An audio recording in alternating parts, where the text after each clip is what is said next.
Assalamualaikum warahmatullahi wabarakatuh. Alhamdulillahi wahdah, wassalatu wassalamu ala rasulillah wa ala alihi wa sahbihi wa man wala wa la hawla wa la quwata illa billahi amma ba'd. Allahumma rabbi israh li sadri wa yassir li amri wahlul 'uqdatam min lisani yafqahu qawli amma ba'd. Baik, anak-anakku sekalian yang semoga Allah Subhanahu wa taala menjadikan kalian semua menjadi anak yang soleh dan solehah, menjadikan kalian semua menjadi anak-anak yang taat dalam beribadah kepada Allah Subhanahu wa taala, dan semoga kita semua dijaga oleh Allah Subhanahu wa taala dari segala macam keburukan, dari segala arah.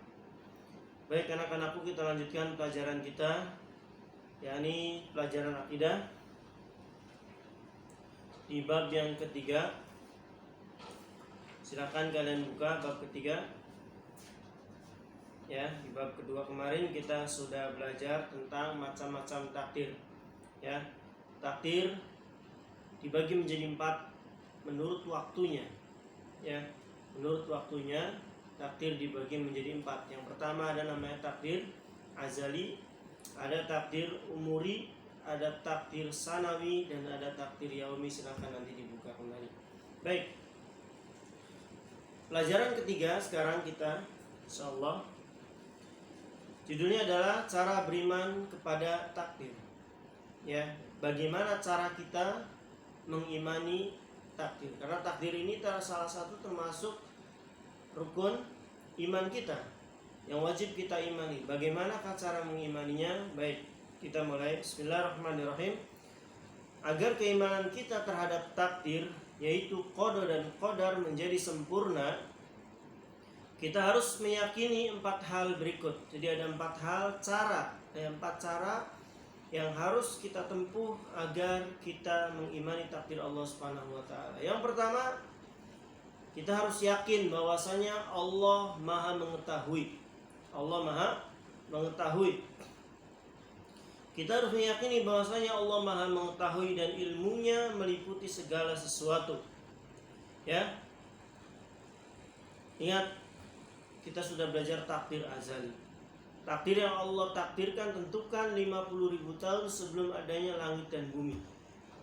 Ini menggambarkan ilmunya Allah Subhanahu wa taala tidak terbatas. Allah Maha mengetahui apa yang akan terjadi sampai kelak hari kiamat, bahkan setelah hari kiamat akan terjadi apa-apa dan apa, Allah Subhanahu wa taala tahu. Di sini ada firman Allah Subhanahu wa taala surat Al-An'am ayat 59. Ya, kita langsung bacakan saja artinya agar tidak panjang videonya. Dan kunci-kunci semua yang ghaib ada pada Allah Subhanahu wa taala. Kunci-kunci yang ghaib, ya, yang kita semua tidak tahu, malaikat-malaikat tidak tahu, ada pada Allah Subhanahu wa taala pengetahuannya. Seperti kapan terjadinya hari kiamat, ya. Ini tidak ada yang tahu, siapapun manusianya. Jangankan manusia, malaikat Jibril saja, sekelas malaikat Jibril, selevel malaikat Jibril, ya. Padahal malaikat Jibril adalah pemimpin dari kalangan malaikat. Kenapa seperti itu? Karena yang ghaib hanya Allah Subhanahu wa taala yang tahu. Ya. Jangankan Nabi Muhammad, malaikat Jibril pun tidak tahu. Ya, kapan terjadinya hari kiamat? Hanya saja Allah mengkabarkan kepada Rasulullah sallallahu alaihi wasallam terjadi pada hari Jumat. Ya, cuman Jumat kan tiap minggu ada, ya. Tiap pekan ada. Jumat kapankah, tanggal berapakah, tahun berapakah, jam berapakah, kita nggak tahu. Allah a'lam. Tapi kiamat akan terjadi pada hari Jumat. Contoh saja. Dan banyak yang lain-lain. Ya, kapan kita akan meninggal, berapa umur kita, di mana kita akan meninggal, dengan cara apa kita akan meninggal, di mana kita dikuburkan, ya semuanya Allah Subhanahu wa taala yang tahu. Tidak ada yang mengetahui selain Allah. Dia mengetahui yang ada di darat dan di laut. Ya, apa yang di daratan, siapa saja penghuni dari bumi ini, siapa penghuni lautan, ya, siapakah ikan-ikan atau hewan-hewan laut di perairan laut dangkal, ya, siapa saja ikan-ikan atau apa saja ikan yang berada di perairan laut dalam, dan seterusnya Allah Subhanahu wa taala tahu. Tidak ada sehelai daun pun yang gugur yang tidak diketahui Allah Subhanahu wa taala. Ada satu pohon, ada satu daun yang jatuh di hutan belantara yang tidak tersentuh satu manusia pun. Ada daun yang mati lalu jatuh, Allah tahu. Karena Allah yang izinkan dia jatuh. Allah yang ciptakan dia. Allah izinkan, Allah tetapkan kamu hari ini, detik ini akan jatuh. Kegelapan malam, gelap gulita. Hutan itu belum pernah diinjak oleh satu manusia pun. Allah Subhanahu wa taala tahu. Ya, tadi malam daun mana saja yang rontok dari pohonnya, Allah tahu. Tidak sebutir biji pun dalam kegelapan bumi, dan tidak pula sesuatu yang basah atau kering yang tertulis dalam kitab yang nyata, ya. Yang tidak tertulis maksudnya dalam kitab yang semuanya sudah tertulis, baik yang basah maupun yang kering, ya, di langit, di bumi, di dasar laut, di dalam bumi, dan seterusnya. Allah Subhanahu wa taala tahu. Ini ilmu Allah Subhanahu wa taala, semuanya terdapat di suatu kitab yang bernama Lauhul Mahfuz, yang ditulis kapan? Pada zaman azali, yaitu 50.000 tahun sebelum Allah menciptakan langit dan bumi. Itu yang pertama, kita wajib yakin Allah Maha mengetahui. Yang kedua, kita harus yakin takdir telah dituliskan dalam Lauhul Mahfuz. Ini penting, ya, wajib kita yakini bahwasanya, ya, takdir seluruh makhluk, ya, bukan hanya kita, telah tertulis di dalam kitab Lauhul Mahfuz. Kita harus meyakini bahwasanya Allah telah menuliskan qada dan qadar, ya, semua makhluk di dunia ini, dari yang pertama sampai yang terakhir, di dalam Lauhul Mahfuz. Rasulullah SAW bersabda, ya, sini hadisnya pendek, kita bacakan aja nggak apa-apa. Dari sini sahih riwayat Al-Imam Abu Dawud, kata Rasulullah sallallahu alaihi wasallam, "Inna awwala ma khalaqallahu al-qalam." Sesungguhnya yang pertama kali Allah ciptakan adalah al-qalam, pena. Ya, bukan pena kita. Ya. Ada makhluk Allah Subhanahu wa taala pena. Ya. Faqala lahu, maka Allah Subhanahu wa taala firmankan kepada pena tersebut, "Uktub." Waktu tulislah. Lalu pena menjawab, "Wah, ini ghaib, dan kita wajib yakin Allah mampu membuat pena ini bicara dan bergerak tanpa ada yang menulisnya. Allah mampu. Allah menciptakan manusia yang tadinya nggak ada, Allah jadikan ada aja bisa, apalagi cuma pena." Ya. Uktub, kata Allah. Lalu pena menjawab, Robbi, ya, wa madza aktub." Tuhanku, apa yang harus saya tulis? Ya, apa yang harus saya tulis? Lalu kata Allah Subhanahu wa taala, "Uktub maqadiral khalaiq," ya, atau "Uktub maqadir kulli syai' hatta taqumas saah." Kata Rasulullah SAW, Allah Subhanahu wa taala berfirman, "Uktub maqadir kulli syai' hatta taqumas saah."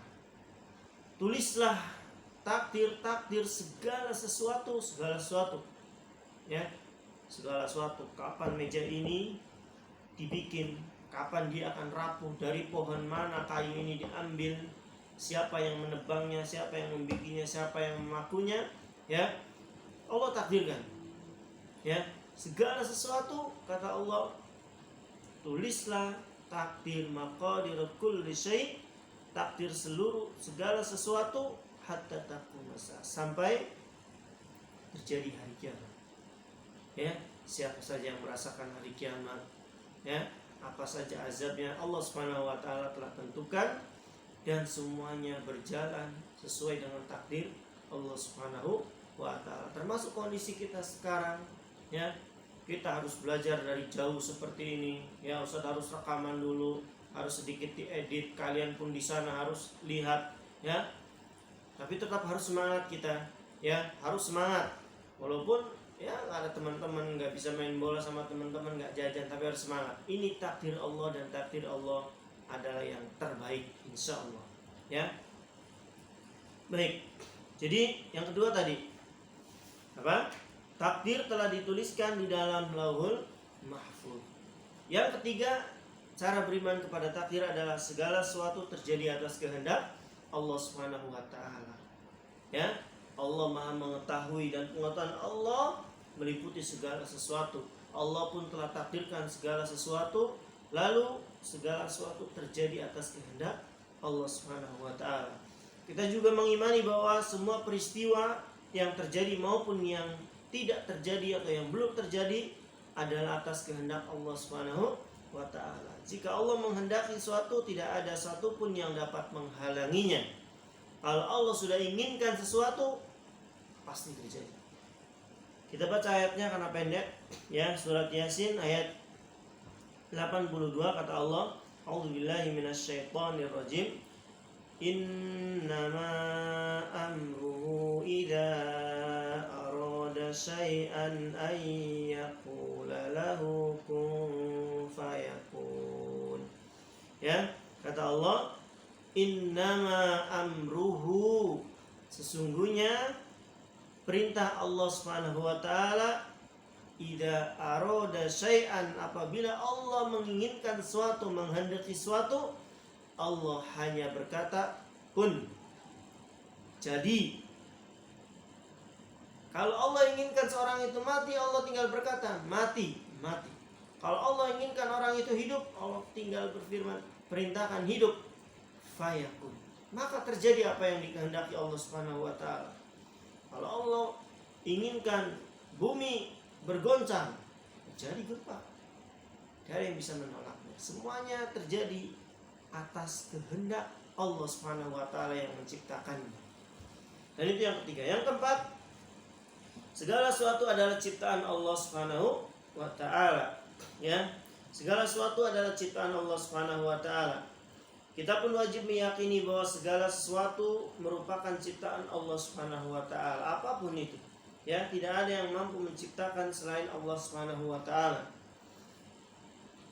Sebagaimana firman Allah Subhanahu wa taala dalam surat Furqan ayat 2 kata Allah, Alladzi lahu mulkus samawati wal ardi wa lam yattakhidh waladan wa lam yakul lahu syarikun fil mulk wa khalaqa kulla syai'in faqaddarahu taqdira. Kata Allah Subhanahu wa taala, yang kepunyaan Allah Subhanahu wa taala kerajaan langit dan bumi. Ya. Kerajaan langit dan bumi punya Allah Subhanahu wa taala. Dan dia tidak mempunyai anak dan tidak ada sekutu bagi Allah dalam kekuasaannya. Ya. Tidak ada sekutu. Allah tidak dibantu siapa-siapa dalam mengurus makhluknya. Ya, segini banyak makhluk Allah. Semua yang ada di langit dan di bumi ini adalah makhluknya Allah. Semuanya Allah mengurusnya sendiri. Semuanya tunduk kepada Allah, perintah Allah. Semuanya tunduk kepada firman Allah Subhanahu wa taala. Semuanya tunduk kepada apa yang Allah Subhanahu wa taala kehendaki, ya. Segala sesuatu adalah ciptaan Allah Subhanahu wa taala, apapun itu. Ya, dan semuanya tunduk kepada yang menciptakannya, yaitu Allah Subhanahu wa taala. Dan dia menetapkan ukuran-ukuran takdir dengan sangat tepat. Dan ini Allah Subhanahu wa taala. Allah tentukan segala sesuatunya dengan tepat. Kita manusia dikasih telinga segini, gak cocok kita kalau dikasih telinga sebesar telinga tikus, susah kita mendengarnya. Atau kegedean seperti telinga gajah. Tapi Allah ciptakan manusia bentuknya kepala segini, cukup telinga segini. Kalau kasih telinga tikus kekecilan, kasih telinga tikus dikasih telinga kita kegedean, ya. Atau gajah, ya, segede itu kita dikasih telinga kita, lucu kelihatannya, ya. Makanya kata Allah, faqaddarahu taqdira. Allah tentukan semuanya dengan kadarnya, nah, dengan ukuran yang pas, tepat, ya. Hidung nih lubangnya menghadap ke bawah. Bayangin kalau lubang hidung kita menghadap ke atas, kalau hujan gimana? Ya kan? Pas. Ya. Jadi segala sesuatu Allah ciptakan dengan pas, teratur dan sempurna ciptaan Allah Subhanahu wa taala. Surat Al-Furqan ayat 2. Ya. Baik. Seperti biasa kalian nanti baca, sekarang aku pahamnya, lalu evaluasinya silahkan dikerjakan. Kurang lebihnya Ustaz mohon maaf. Subhanakallahumma bihamdik, asyhadu an la ilaha illa anta, astaghfiruka wa atubu ilaik. Assalamualaikum warahmatullahi wabarakatuh.